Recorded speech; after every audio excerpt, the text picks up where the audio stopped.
dog UG. Most unusual, yes? You buy all that? About it being sentient but having no choice? Well, there is not evidence to prove it. It could be programmed to say this, to weaken your will to fight. It'll take more than a talking robo-pup to phase me. Then again, there is not evidence it is not true. Considering the pace AI is advancing, it is not impossible. So, what then? Should I have spared it? I did not say this. In any case, the mission takes priority above all else. This dog UG tried to stop you and it failed. This can only be a good thing, yes? Didn't you say you'd been here before, Boris? Once, back when it was still Soviet territory. Seems like it'd be a lovely place, if it weren't a war zone. The Pearl of the Black Sea, they called it, back when more Russians lived there. It was a very popular resort spot for the USSR. This is before the wall fell, of course. Then Russia and Georgia began to fight over the area. Kicking off the war in the early 90s. Georgia was a Soviet republic. Abkhazia, a semi-autonomous state within it. The Soviets liked to stoke ethnic rivalries between the two. And not just there, in all the outlying territories. It kept them easier to control. But with the Russians no longer watching over the two. Duh. The Abkhaz were scared. They knew an independent Georgia would swallow their nation sooner or later. So they took advantage of a Georgian military coup to declare their own independence in '92. Of course, the new Georgian government was not happy to hear this, and so... The same old story. And with Russia supporting the Abkhaz, it was a stalemate. 2 years later, the ceasefire meant Abkhazia was finally independent, but not officially. They still are not formally recognized by Georgia, or most of the international community. This region is filled with breakaway states. This is true. There is South Ossetia, also in Georgia. Transnistria in East Moldova, and Nagorno-Karabakh, which broke from Azerbaijan. In any case, even Russia did not officially recognize Abkhazia as independent until 2008. So it was not long ago Sukhumi was a war zone. It has changed dramatically since then. They have been rebuilding steadily, with Russian support, ever since SLP was shut down. Good to hear. But doesn't that leave them wrapped around Russia's little finger? It does. Which is why Dolzaev is calling for a truly independent state. He wants an Abkhazia that takes orders from no one. Not Georgia, not Moscow. Sounds like a worthy cause. Duh. But many Abkhaz are happy with the reconstruction Russian support makes possible. Few of his fellow countrymen were interested in what Dolzaev had to say. At first. And then Desperado showed up. Exactly. They brought the sad ending to this little history lesson. It is no wonder so many people mistrust PMCs, eh? I suppose not. Boris, do we have anything else on Dolzaev? Any more on his background? Very little confirmed intel, but it seems he is a former Chechen insurgent. He claims he was part of the Chechen National Congress when they declared independence in '91. This was just after the famous coup attempt in Moscow in August. Things were not stable. Gorbachev lost his political power. It was Yeltsin who signed the Belavezha Accords.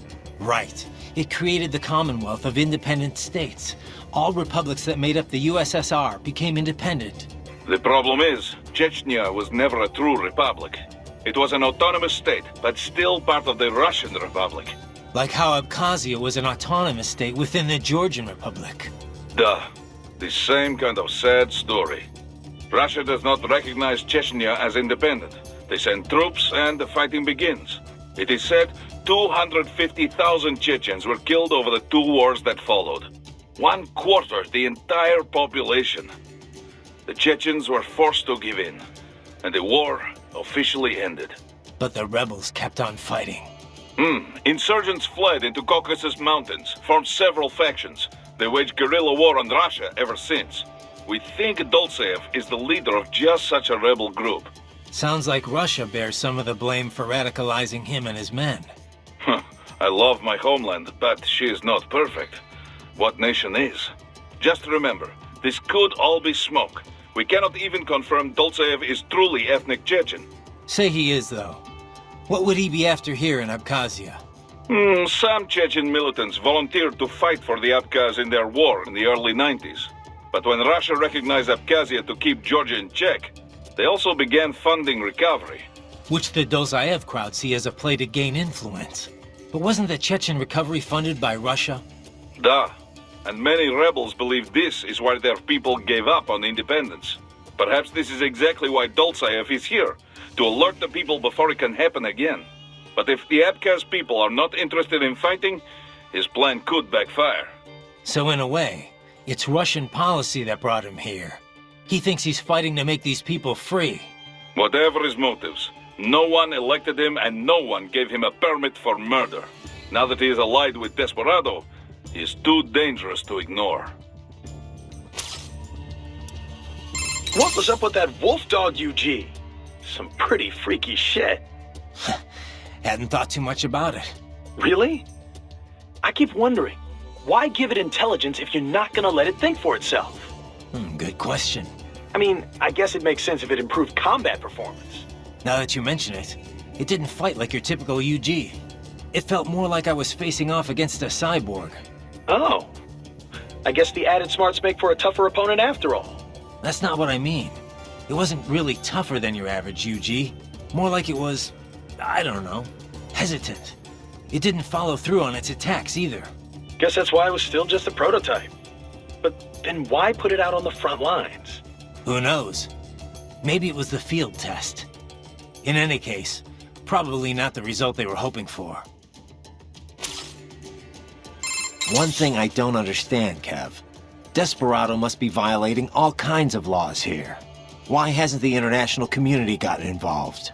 Well, from a purely legal standpoint, it's actually not so cut and dry. First, there's the fact that Abkhazia is still not a member of the UN. Only Russia and a few other breakaway states even recognize it as a sovereign nation. In the eyes of most of the international community, Abkhazia is technically still part of Georgia, which would make this an internal Georgian issue. Guess you can't really call it a coup if the displaced government was never seen as legitimate. Exactly. And even if everyone agrees it was a coup, it can be tough to tell which regime is more legit.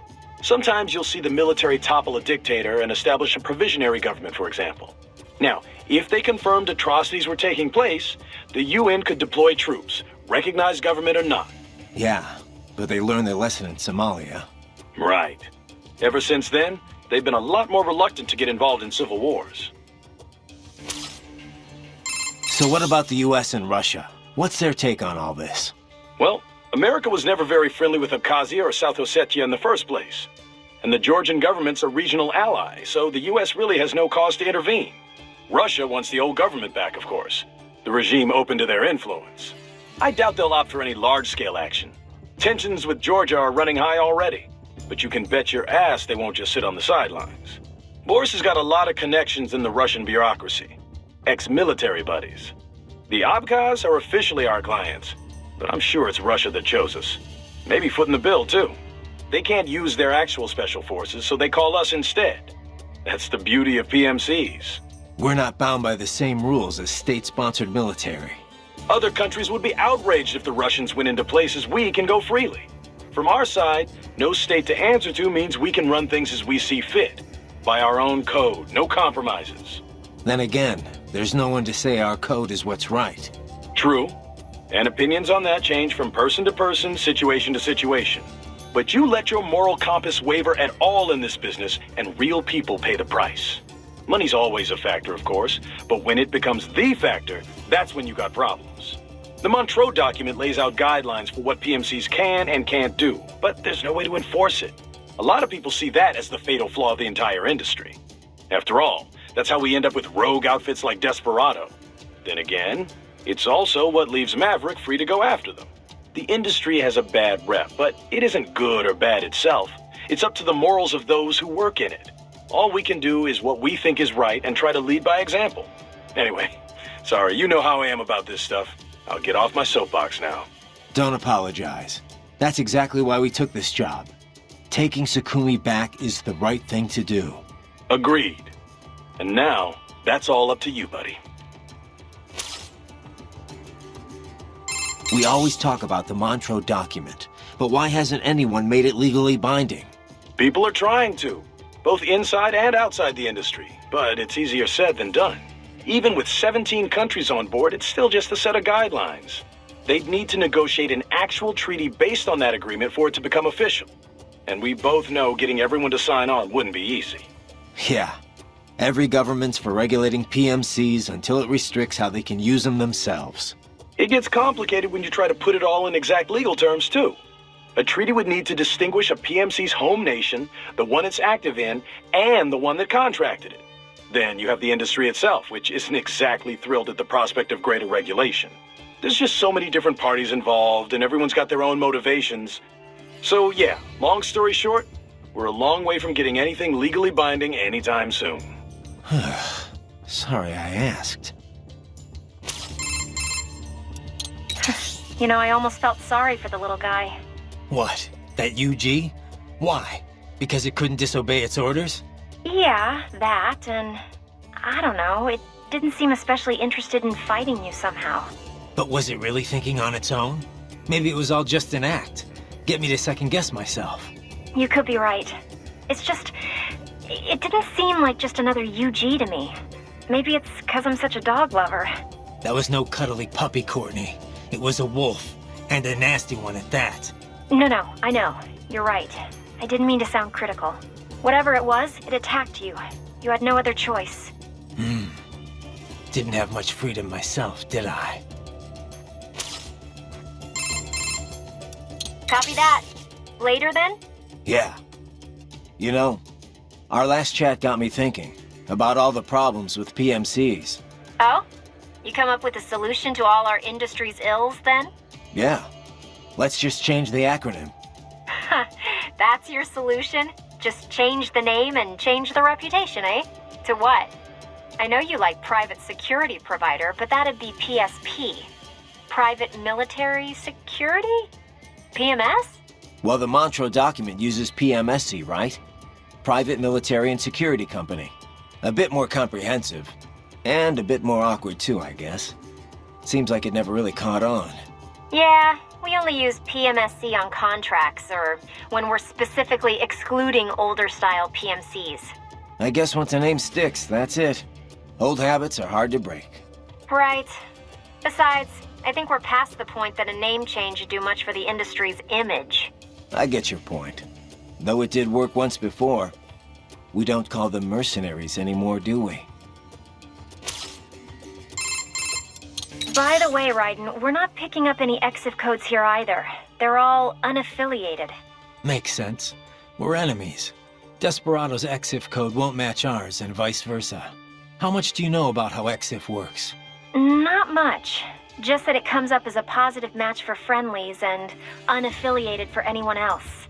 Which could be friendlies or neutrals not broadcasting the same code for some reason. Say a damaged transmitter or signal interference. But 99 times out of 100, yeah, it's an enemy. EXIF is based on the IFF radio system aircraft use. Stands for Expanded Identification Friend or Foe. Too bad it only actively IDs friends and not enemies.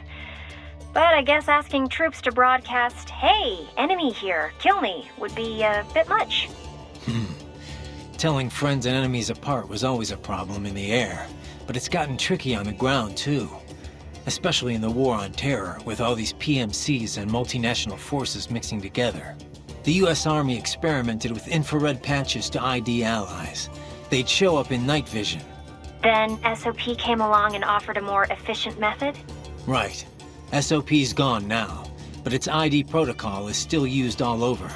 ID chips and dog tags, transponders required on all vehicles, aircraft, UGs, cyborgs, you name it. But if everyone's using the same basic system, how do armies hide their info from the enemy? Heavy-duty encryption, for one. The chips also use a hybrid cross-spectrum system to transmit the data. Without the proper key, it's hard to pick up the signal in the first place. PMCs typically only share their codes with nations or other PMCs they're working with. What happens if they end up on different sides later, like in a separate conflict? They just generate a new code and encryption key. The point is, EXIF is required on all combat units, but it's pretty easy to hide the signal. And 99 times out of 100, unaffiliated means it's a hostile? Right. Just like with IFF and aircraft. You're a quick study, Courtney. Nice history lesson, Teach. Now, if you're done, I think you have a nation to save. Just a little on-the-job training, Kev. Riding out. Doc, my fuel cells are sapped out, but I'm still able to function? Function, yes, but no longer able to perform any action that would require a sizable amount of energy. But even when your gauge reads 0, you retain basic movement. You can walk around and swing your sword. Use this time to absorb more electrolytes from your enemies. Recharge your cells as soon as possible. Roger that. A most fascinating opponent, wouldn't you say? What did you make of it, Doc? Well, everything it said seems feasible enough. It's true all UGs feature high-level AI these days. Given enough time to adapt and learn, a neuro AI could certainly become able to comprehend speech. Then, with the right interface, speech and conversation will be possible. But what about it having actual intelligence? John Searle disproved the viability of the Turing test back in 1980. In other words, just because something talks like a person doesn't mean it's really thinking. It could just be following some program designed to make it seem as intelligent as possible. I'm impressed. You seem quite knowledgeable in this field. I had a pretty memorable chat with an AI once, about 10 years ago. After that, I did a little reading. Ah, yes, of course. The Patriot AI. I heard of this.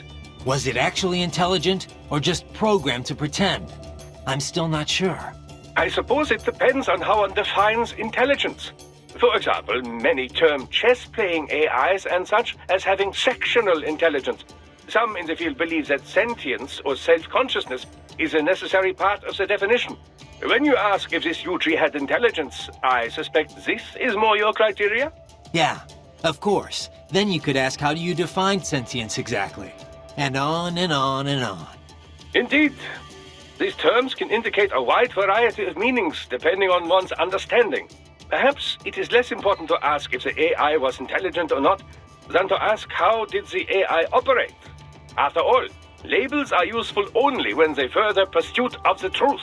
And that, as you well know, is the goal of all science. Sure, Doc. Thanks. I guess.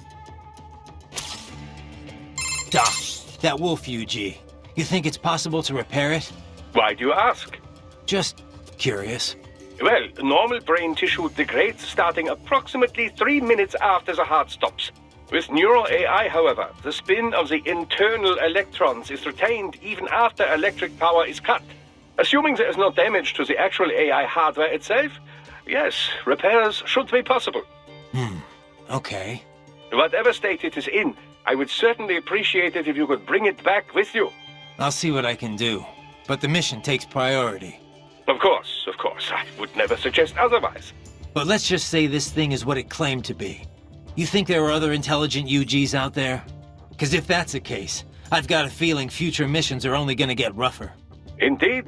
Dozens of UGs chatting away on the field would be enough to drive anyone to distraction. Neuro AIs are not von Neumann computers, keep in mind. Structurally, they are closer to human brains. Hardware and software are indivisible. The learning data can't simply be transplanted to other AIs. So it can't be copied or backed up either. Normal UGs must be taught individually. This entails streaming provisional, audiovisual, and body sensor data until it's ready to be shipped out. This process can be sped up by increasing and improving processing speed. But I have no data on how long it would take to train such an AI how to converse. I couldn't even tell you if there's a training program established for such a thing in the first place.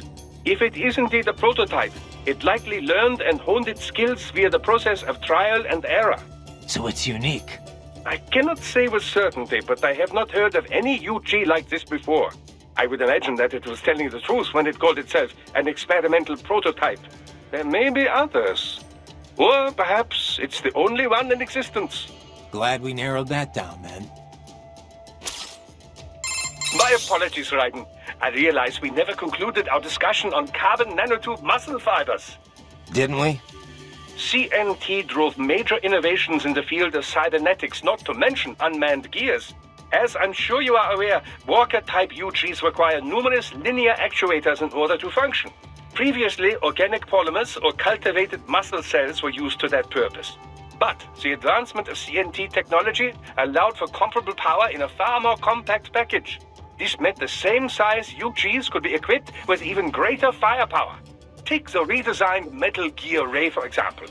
They took all the space the old artificial muscles filled up and stuffed it with weapons. Precisely. Of course, UGs have improved in many ways, all to keep pace with cyborg advancements, you know.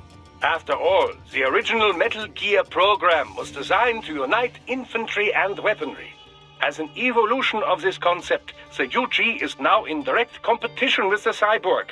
And the cyborgs already have an advantage with their maneuverability and smaller size, as you well know. Of course, UGs are not dependent on the skills of a human host. Long story short, watch out for UGs. Well, yes, basically. Cyborgs have matched unmanned gears in many respects, but then UG tech advances every day. Do not underestimate any you might run into. Copy that. Doc, all the UG talk got me thinking. Why don't we see more manned gears? Ah, yes, with a pilot. The bipedal tanks and such things, I must confess I have not followed the field closely as of late. But then, who has? Since Metal Gear A, all the advances and the funding in mobile artillery has been UGs. So why is that? Well, UGs take many more forms. Aerial drones, treaded tanks, armored transports. And they are perfect for the 3D work. Jobs too dull, too dirty, or too dangerous for men. True Metal Gears with a pilot and nuclear payload were huge and very expensive. They were not practical. It turned out the greater need was for smaller, cheaper units, deployed more easily and in greater numbers. So the field narrowed in on this aspect of gear design, an all-terrain link between infantry and artillery. But even then, the UG models were more popular. In most cases, they simply made more sense. But aren't there situations where you'd want gear-level power, but also a human pilot there to make decisions? UG AI has gotten better, but it's still terrible at handling anything unexpected.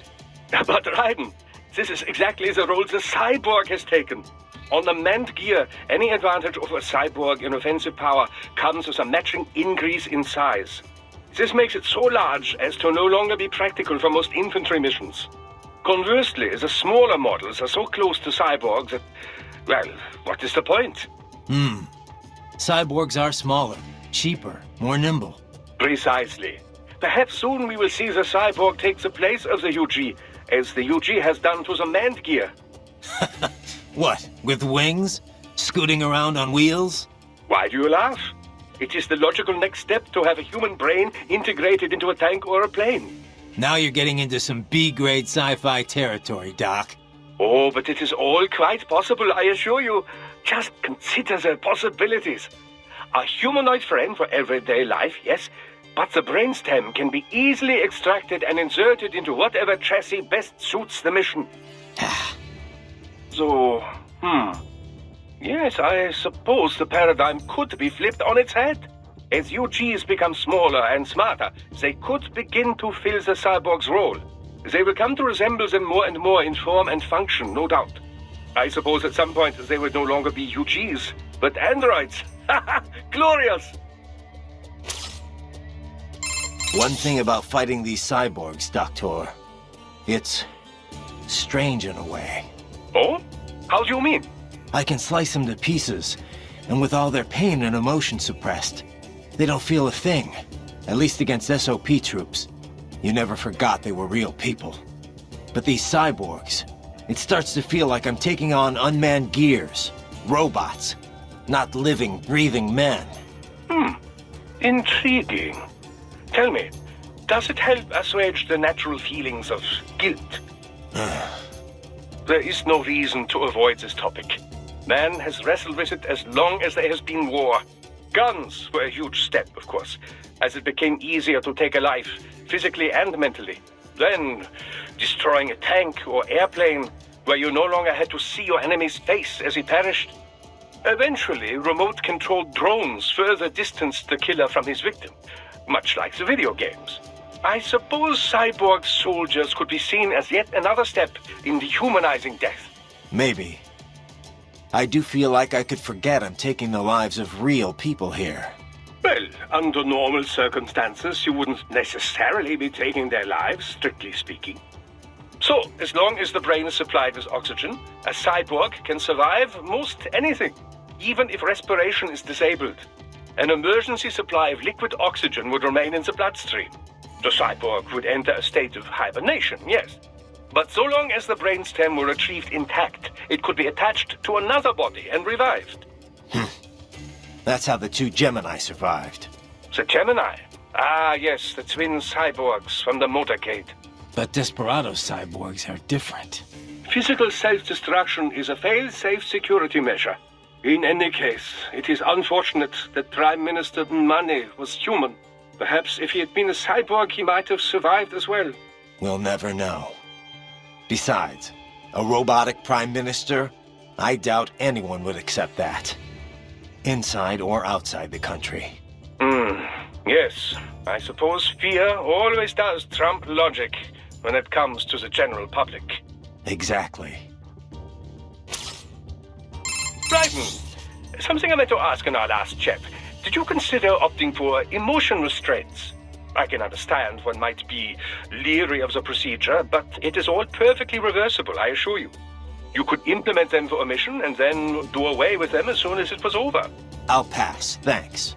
To be honest, I have a problem with the whole concept. And what is that? Decisions are about more than just logic. Lose your emotions, and you risk not being able to relate to how normal people see right and wrong. Your conscience could end up different, warped, or who knows, maybe gone altogether. Boris agrees. That's why no Maverick cyborgs are allowed to use emotion restraints. An understandable perspective. There is some data to support your belief. MRI scans have isolated the brain activity associated with choosing between good and bad.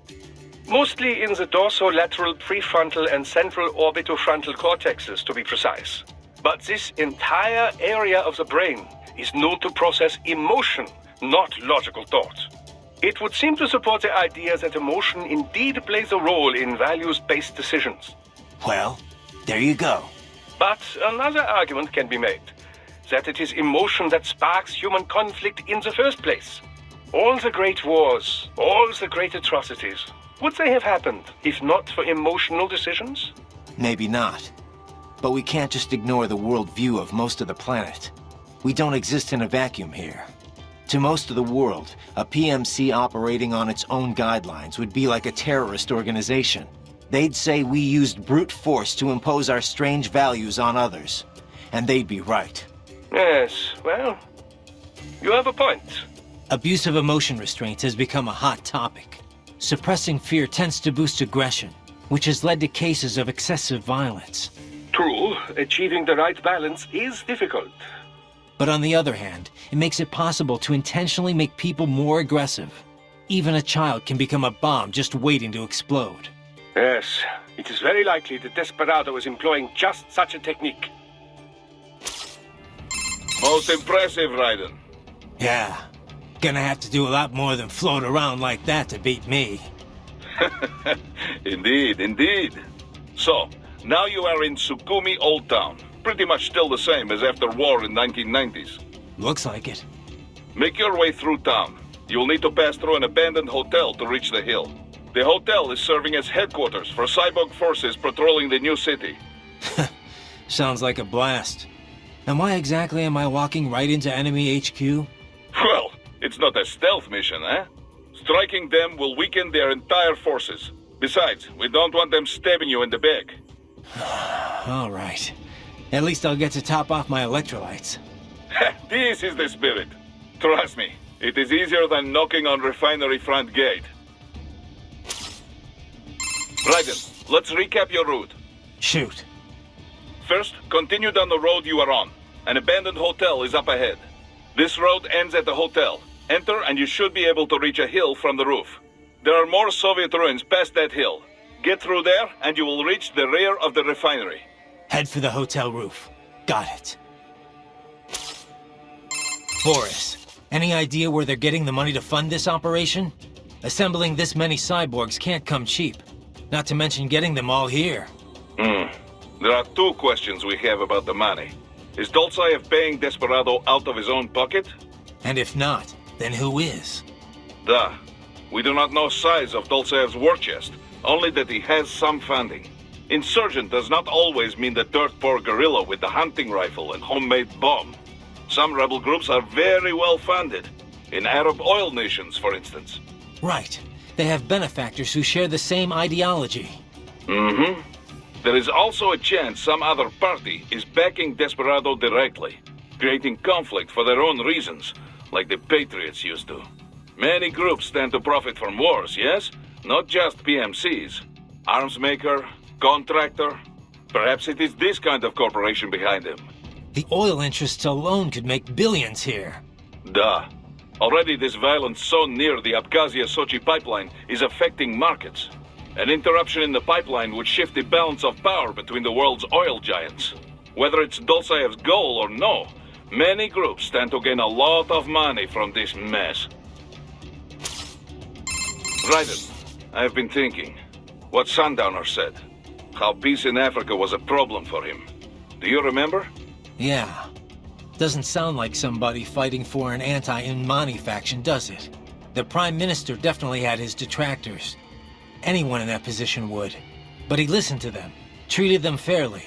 There was no real injustice for the opposition to rally around, so the rival factions never got that popular or that well-funded. There's no way they could afford all this. But it does not make sense for Desperado to be acting alone here either. Even if they trigger full-blown war, there is no guarantee they would get the contract. Perhaps this is about natural resources? The last civil war was over precious metals. You think big business hired Desperado to shake things up? Who can say? At least it has not grown into a real civil war. Yet. We need to figure out who's at the root of all this if we're gonna end it. But knowing is only half the battle. It is the other half that will get you killed. Well, no matter what, this mission has a nice side benefit. Putting a dent in Desperado will screw whoever's backing them, too. Our focus is to help the Abkhaz people. But if we hurt those responsible for this on the way, well, so be it. Hey, Kev, that piece of shit who killed Inmani, is he one of those almighty winds? Yeah. Goes by Sundowner. It's a folk name for this warm air current in Southern California. He's also, well, not the formal head of Desperado, but pretty much their de facto leader. Let's see. Born in Alabama, family was poor. Solid student, decent grades, but no money for college, so he joined the army. Says he fought in Panama in '89, then Iraq again, Afghanistan. In 2008, he drops out of the service and starts doing merc work for various PMCs. He was active all through the SOP years. Built up quite a reputation. Apparently, the Sundowner handle comes from all the blood he leaves behind. Looks like the sunset. Anyway, an IED put him out of action for a few years. But then, cyborg tech brought him out of retirement. The army investigated him for possible war crimes. A few times, looks like. Desecrating remains, torturing POWs, some wrongful deaths. No convictions, though. Pretty rosy past, huh? Not that I'm one to talk. Hey, come on, buddy. You know that's not fair. You were just a kid. You didn't know what you were doing. And it's not like they gave you a choice. Yeah. Thanks, Kev. Kev, you dig up anything more on Jetstream Sam? Yeah, actually a bit. Still a lot of missing pieces. I'll take what I can. Right. Full name Samuel Rodriguez. Born in Brazil, so I guess that'd be more like Samuel Rodriguez. He's actually not one of the Winds of Destruction. He's not even a Desperado employee. Yeah. Didn't seem like your typical PMC to me. His father ran a Brazilian Kenjutsu dojo. Genjutsu. That's a school of Japanese swordplay. A lot of Japanese immigrated to Brazil way back when. They brought martial arts with them. Those evolved and became their own offshoots. You've heard of Brazilian Jiu-Jitsu, right? It's their variation on Judo. Brazilian Kenjutsu's the same kind of thing. A different evolution of the old samurai sword skills. Bit of capoeira and some other stuff mixed in. Anyway, I did some digging. Apparently, the Rodriguez dojo was a big proponent of the Uridachi style. Uridachi, a.k.a. Setsujinken, the murdering sword. Basically the polar opposite of my sort of justice. Rodriguez Kenjutsu uses kicks, sword butts, even throws. Unpredictable and very deadly. Anyway, this is interesting. Sam's father was killed by one of his pupils. There were rumors one of the cartels was involved, but it's not clear how or why. And after that, Sam disappears for a while, then comes back, kills the guy who killed his dad, and leaves Brazil. He travels the world for a while, taking odd jobs, bodyguard, cleaner for the mob, etc., etc. Made a big name for himself in the criminal underworld, especially in Central and South America. One story has Sam taking out a mafia hit squad, 10 men, all with assault rifles, using only his sword. Not unheard of for a cyborg. This was back in the early 2000s. Come on. He did that without enhancements? And pre-SOP? That's the story anyway. And he's a cyborg now, so he could only be stronger. Not to freak you out or anything. I told you, Kev. I got a reading on his fighting style from last time, and my body's been upgraded. I'll be fine. Yeah, no. I know you will be. Hey, Courtney. Have you ever tried Abkhazian cuisine? Georgian, yes, but, I don't really know much about Abkhazia, so... It'd be nice to try it, though, since we're this close and all. Huh. Even you haven't tried it? Now I'm really curious. What do you mean, even me? Well, before we head to any new country, you always hit up local spots that serve their cuisine, right? You know, your little research trips. Oh, come on! Not always. I just think it's interesting to compare local interpretations of ethnic food to the real thing.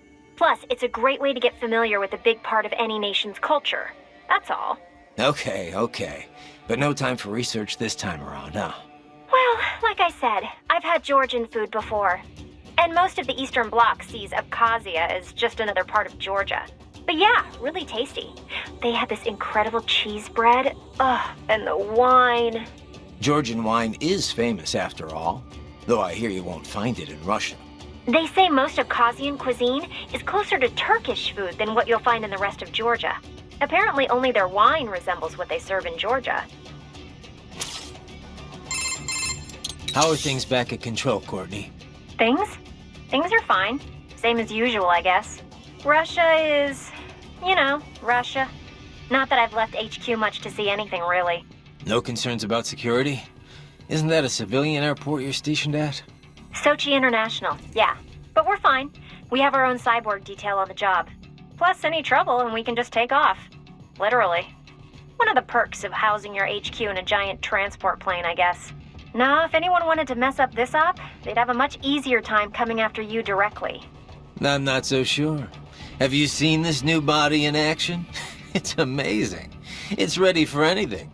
Unless they... Oh, right, yeah. Your body? It's so amazing. Very funny. Yeah, you know what I meant.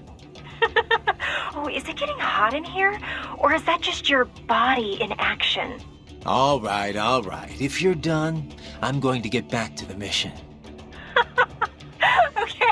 Okay, I'll stop. Thanks. For a guy with a bod like yours, anytime.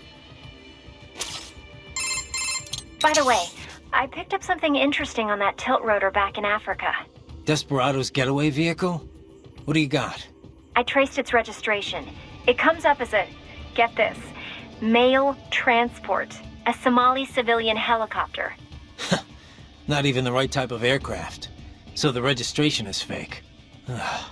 Well, par for the course for Desperado, I guess. I wonder why they bothered with the tilt rotor in the first place. Why not? They can take off and land without an airstrip, virtually anywhere. Hover, too. Meanwhile, they have the speed and range of a fixed-wing plane, or close to it.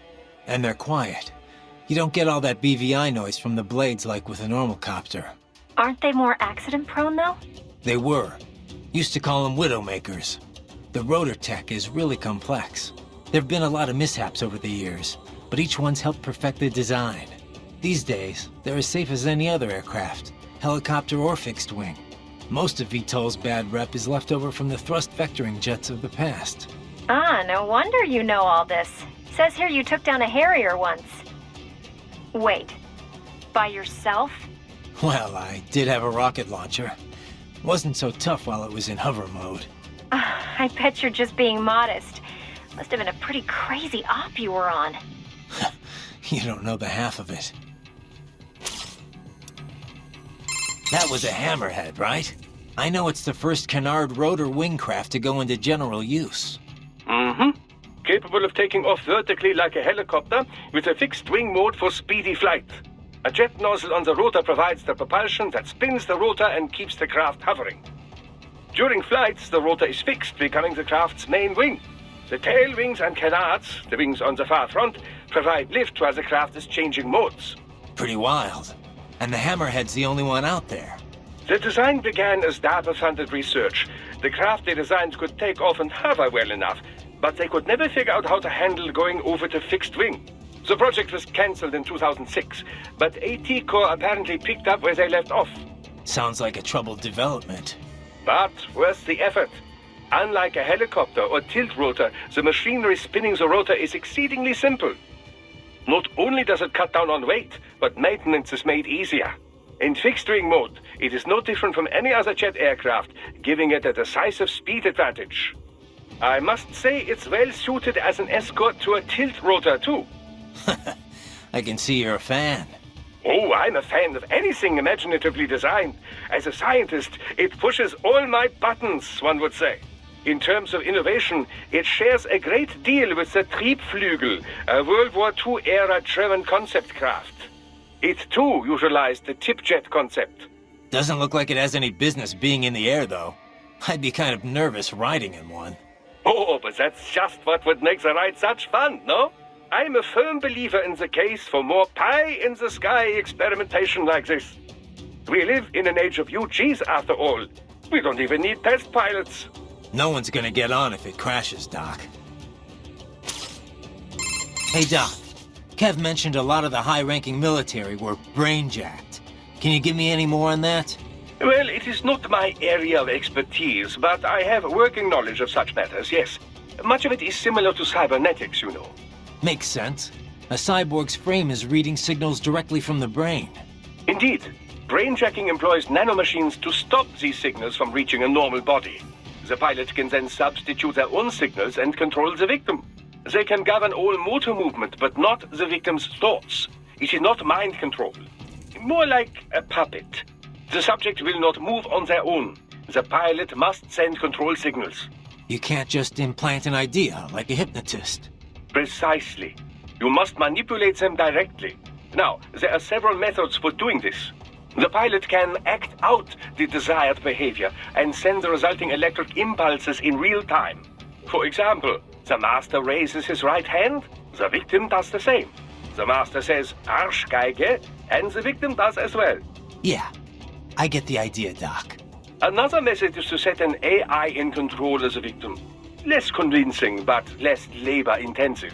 The AI can access the subject's memory center, at least, to recognize acquaintances and the like. But anyone looks really closely, and the gig is up. Mm-hmm. Mimicking behavior from surface memories is difficult, you know. Quite difficult. AIs are still very poor at replicating more subtle cues, such as the manner of speaking. As a result, often the victim can barely pass as a human, much less any certain individual. With the current tech, a passing acquaintance might be fooled, but not a close friend. Not for long. Good. The idea of AIs controlling people is bad enough. At least I'll be able to tell if it happens to someone I know. So, Doc, if brainjacking can access someone's memory, can't we basically see everything in their past? Well, that would depend on precisely what you mean by see their past. The brain does not store every single detail the senses take in, you know. It records highlights, further simplified into a highly symbolic form, all to lighten the amount of data. We know how the brain reacts to what it was previously aware of. We can even gauge the emotion provoked. But reproducing memories? No. I've seen little progress in research to this area. But say we directly linked my brainstem with the nanomachines of a brainjacking victim. Couldn't I read their memories? There have been attempts at such things, but it is not so simple, you know. The connections between successive memories make up one's identity. If you disturb that, for example, say we remove all memories you have of being yourself and replace them with my own. Yeah.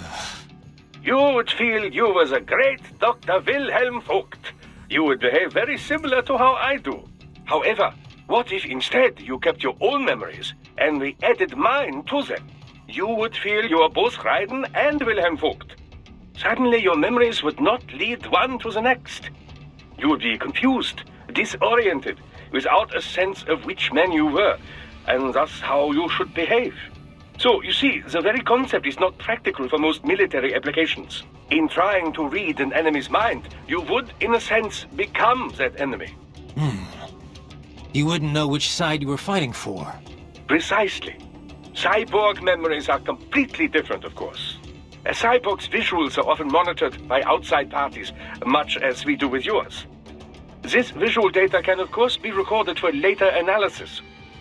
All with full video and all in the holographic memory in their left hands.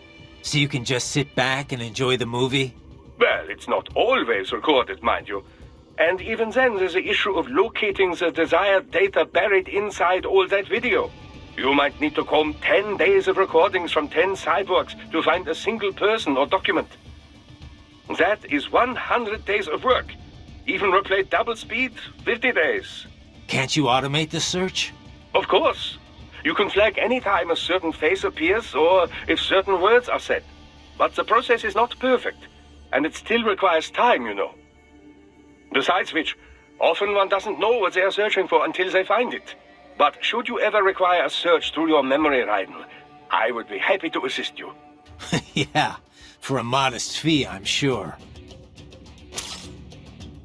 I have to say, Doc, it's almost scary everything nanomachines are capable of. SOP, brainjacking. Oh, but the cyborg is capable of even more.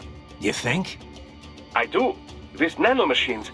You know this name has always bothered me, nanomachine. They are much more than smaller versions of existing machines. So much more. You cannot just take a motor and make it all teeny tiny, you know? A human chromosome is 10 micrometers long, roughly. A nanometer is 1/100th that length. These devices must be crafted at the molecular level to work at that scale. It is far more to do with molecular biology than mechanical engineering. Okay, Doc, but where are you going with it? It is, however, now possible to create proteins that simulate viral functions, effectively fooling natural human cells into taking on a wide range of less conventional characteristics, boosting strength or resilience, or even regenerative ability. Not to CNT muscle fiber levels, of course. After all, these molecules and proteins can only make use of the materials at hand. That is to say, the atoms that naturally occur within the human body. I'm not sure I follow. Are you saying cyborg tech is already more advanced than nanomachines? Well, not necessarily. But the potential for future growth seems much greater, does it not? Natural means can only rearrange what is already there. Boost one ability too far, and you might take away from another. If the human race is to truly evolve, I believe we must shed this DNA-driven organic flesh and exchange it for something far more functional. Cyborg technology seems better suited to this purpose, at least in terms of military applications. But then, who knows? A revolution in nanotechnology could be occurring even as we speak. Progress rarely takes the form we expect, you know. Such is the great frustration and glory of science.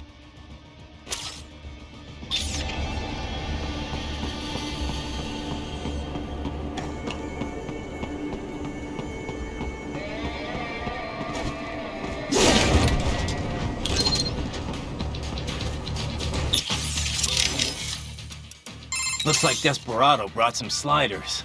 It does indeed. As you know, sliders are more than a simple unmanned combat aerial vehicle. They are especially effective when used in tandem with cyborgs. So I hear. Just strap it to your back and you've got yourself a jetpack. In terms of specs, it is equipped with 2 small engines, turbojets modified from anti-ship missiles. These are capable of putting out 3 kilonewtons of propelling force. Its high aspect ratio wings are built with artificial muscles. Their bending functionality enables both helicopter caliber hovering and a lengthy flight duration when fully deployed. But what about offense? They can't pack much heat. Not alone, no. The sliders were built from the ground up in a network-centric system. As a result, each individual craft has limited combat ability. Toughness was sacrificed for its compact size, which limits its ability to move at high speeds or perform high-G maneuvers. Flight range and time are strictly limited. Not being a fixed-shape craft, it has little stealth functionality. As for weaponry, it is restrained to one of two options: semi-active laser-guided rockets, or a combination of 30-kilogram class unguided bombs and 5.56mm mounted gun pods. But I thought it played a major role in SOP, in regional conflicts and asymmetrical warfare. It did. When all connected in a networked mesh, they enjoy extraordinary situational awareness. Such a group can search a wide range without missing a single millimeter. Not to mention, saturate a hot spot with gunfire from multiple angles. Snake had trouble with them in Eastern Europe.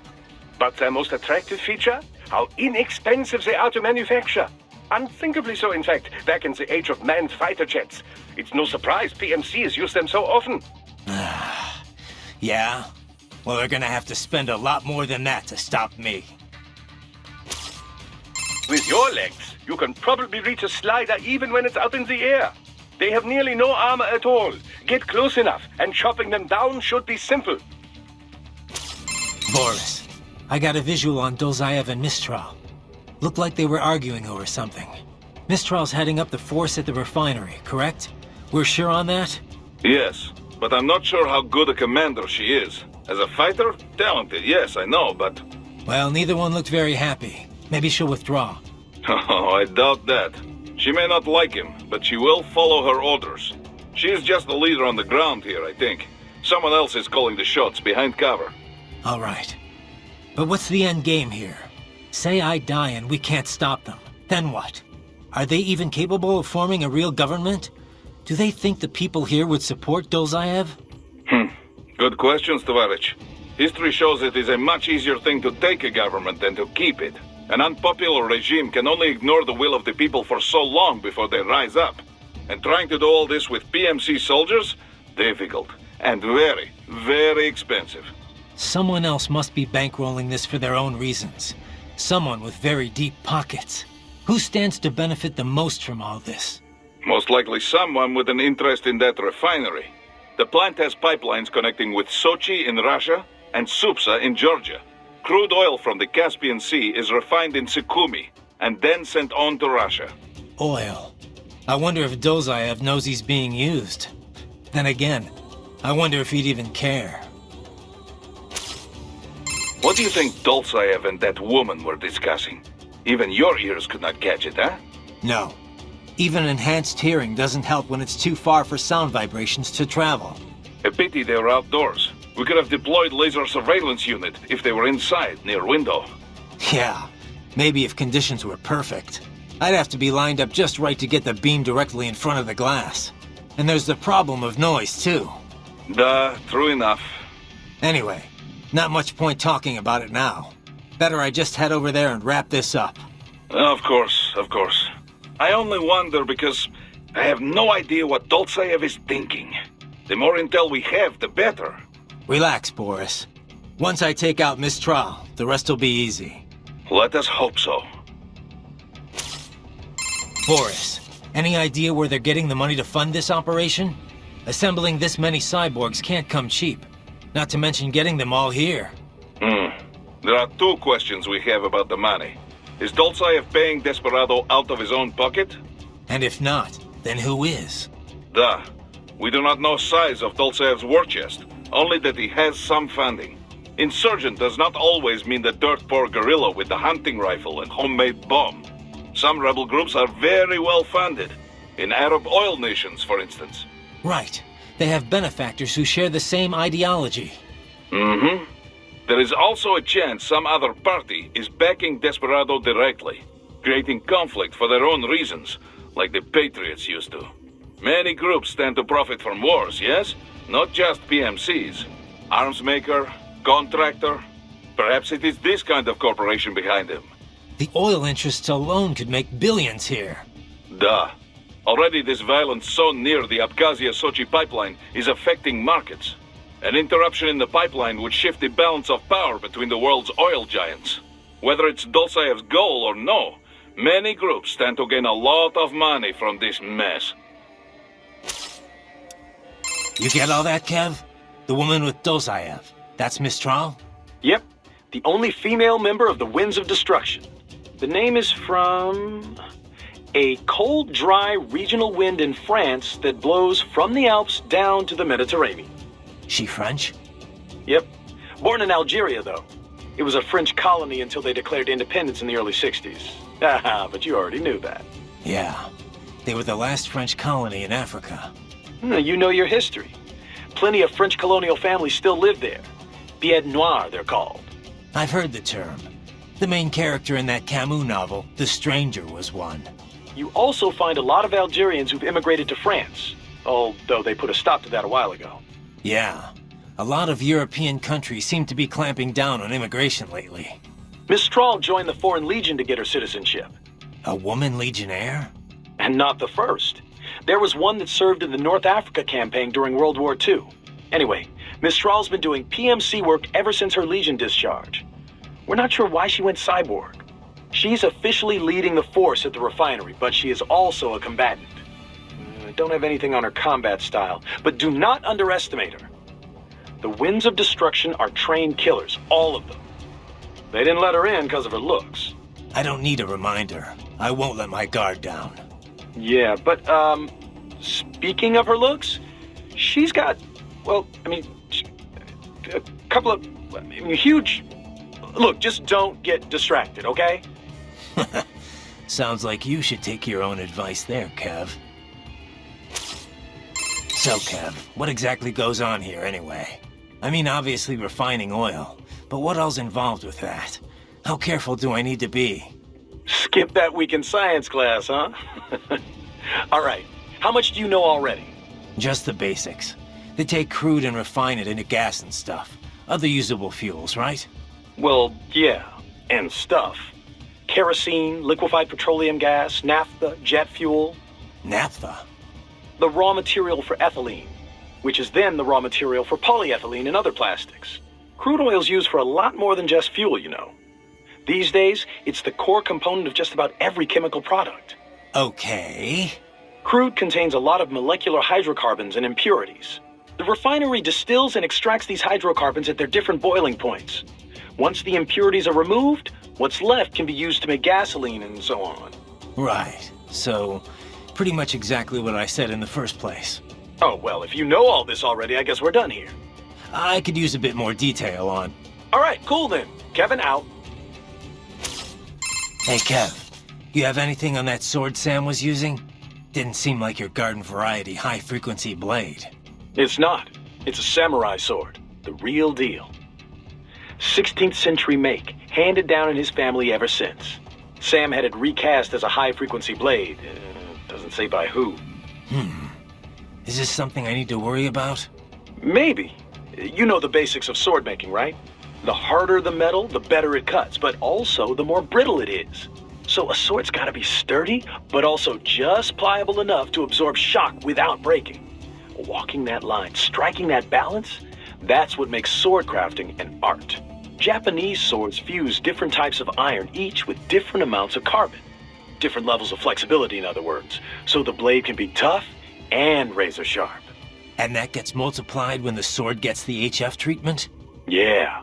Basically, the high-frequency upgrade sets the blade vibrating really, really fast, right? That vibration acts on the electron shells of atoms in the sword and the local electromagnetic field. When the EMF achieves resonance, the blade's bonding is strengthened. At a quantum level, it's like the entire sword is made up of the exact same particle type. It also disrupts any atoms it comes into contact with. Say, those that make up the target. Their electron clouds shrink from exposure to quantum decoherence at the Planck scale. In other words, it electrically severs the bonds that keep the target's atoms together. You lost me around the EMF part. And that's the dumbed-down explanation. To be honest, even I don't understand all the details. Point is, an HF upgrade is like an amplifier. It multiplies what's already there.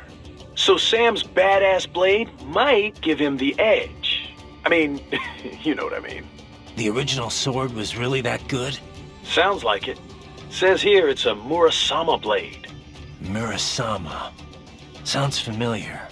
One of the top 10 best-known sword makers worldwide, easy. In Japan, he is legendary.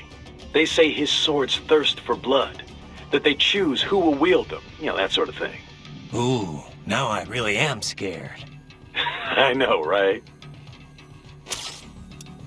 Writing. You need to save? Did you catch all that with Dolzaev and Mistral? Yeah, I was monitoring the whole time. Dolzaev's not really what I expected. I've seen his file, plenty of photos, but I guess I expected someone more, I don't know, threatening? Didn't seem too friendly to me. No, I mean, you hear terrorist, you think of some cold, calculating professional. Dolzaev looks more like some guy off the street. Cold, calculating professional types don't usually bother with terrorism. It's too risky. Most terrorists are ordinary people, radicalized one way or another. Yeah, I guess so. Of course, that doesn't make what they do any easier to forgive. What about Miss Tra? What'd you think? Well, she's certainly attractive. Probably an artificial face, though. I'm guessing most of her is artificial. Roger that. So Mistral's from Algeria. Have you ever been? No. You? Once, for a consulting job. Pretty short trip, though. I hear it's pretty safe there now, compared to how things were at the start of this decade. Yeah, I was able to slip a little sightseeing in. Pretty nice spot for a vacation. Kind of hot, though. 80% of it's the Saharan desert, and wow, it was just like you'd imagine. So much sand. You could easily imagine camel caravans trekking beneath the early evening moon. It was like something from another world. Yeah? I thought only a sixth of the Sahara was sandy like that. The French carried out a bunch of nuclear tests there too, I remember. But once you reach the Mediterranean coast, it's a totally different place. All these white-walled buildings framed against intense blue sea. It's a really stark contrast. Were you in Algiers? I know that the capital looks a lot like that. Yep.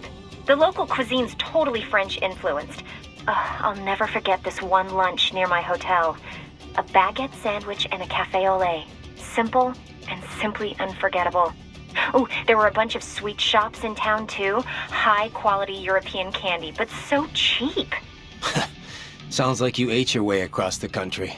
Well, food's an important part of local culture, you know.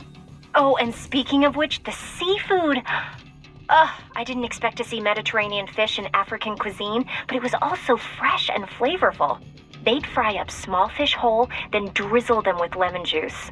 I could have eaten that all day. Sounds like a lot of calories. I tried to stay active, you know. Hey, did you know my visual analyzers can tell me how much someone weighs? Yeah, I'll have to talk with Doc about disabling that one. Raiden, what you said before about your sword being a tool of justice, I just want to say I agree 100%. I wish all PMCs thought that way. Glad to hear you say that. You mentioned it was part of some samurai code? Yeah. I didn't grow up using a sword. I fell into it by chance, during a mission. After that, I decided to train with the HF blade. I studied a lot of samurai techniques. I really got into it. Started learning more and more about ancient Japan and the samurai code. I tore through stacks of books, movies, anything I could get my hands on. Somehow hard to imagine you settling in with a big bucket of popcorn. What? A cyborg can't have hobbies? I'll have you know I'm actually a huge movie buff. Okay, okay. So that's where you picked up this Sword of Justice creed? Yeah. Most of it from a single master named Munenori Yagyu. He founded a school of swordsmanship on the idea that violence can be necessary for the greater good. He called it Katsujinken, the life-giving sword. Yagyu believed power isn't evil in itself. It's how it's applied that matters. As time went on, Katsujinken incorporated deterrence. It took on the meaning of winning without fighting. Or as I like to say, one sword keeps another in the sheath. That's from George Herbert. He was an English priest, 17th century, almost the same era as Yagyu. Huh. It's a universal idea, I guess. You could frame the same message as use of a necessary evil, but I think it's a good mindset for any PMC. At least as long as there's fighting that requires us in the first place. Which doesn't seem likely to change anytime soon. Raiden, the Mistral woman, is she truly a full-body cyborg? That's what the intel says, at least. Why? You notice something? Indeed. Two somethings, in fact. Based on their movements, her chest region did not appear to be artificial. You can tell that just from what I saw? Indeed. After some detailed image analysis, I am 80% certain that is her own natural torso. If it is indeed a cyborg, Jesse, it is the most advanced I've ever seen. Such technology would not come cheap. It would mean whoever is backing Desperado is likely quite wealthy. Probably so. As far as Mistral goes, it really doesn't matter to me. Natural, synthetic, man, woman, an enemy is an enemy. Ah, are you not even the least bit curious? Doc, I'm seeing Desperado cyborgs explode here after I take them down. For security purposes, I would imagine. Cyborgs often use classified tech from suppliers who take great pains to maintain their trade secrets. Most likely, these models have a self-destruct failsafe that triggers once they cannot defend themselves. So they die even though their brains could be transferred to a new body? I understand your concern, Raiden, but I'm sure these conditions were clearly stated in their contracts. This is one area that is well regulated by the law. PMCs must inform their workers of such things. These men knew the danger when they signed up. No doubt they were compensated for the additional risk. Right. You should be more concerned with the potential for data loss in these explosions. They could damage or even erase the holographic memory in their left hands. Though to think on it, the data is most likely automatically wiped before detonation, just in case it would survive the explosion and resulting shockwave, you know. Yeah. Sure, Doc. You must remove the hands before their critical system shutdown sequence can activate. Remember it this way. Before you kill, make certain no cyborg is left with a left hand. Raiden, have I told you of the research I was conducting before we met? Several times. It was the Cold War. East Germany. Ah, the DDR. My field was infantry weapon research. It was a magical time. Secret research. Top secret, you know.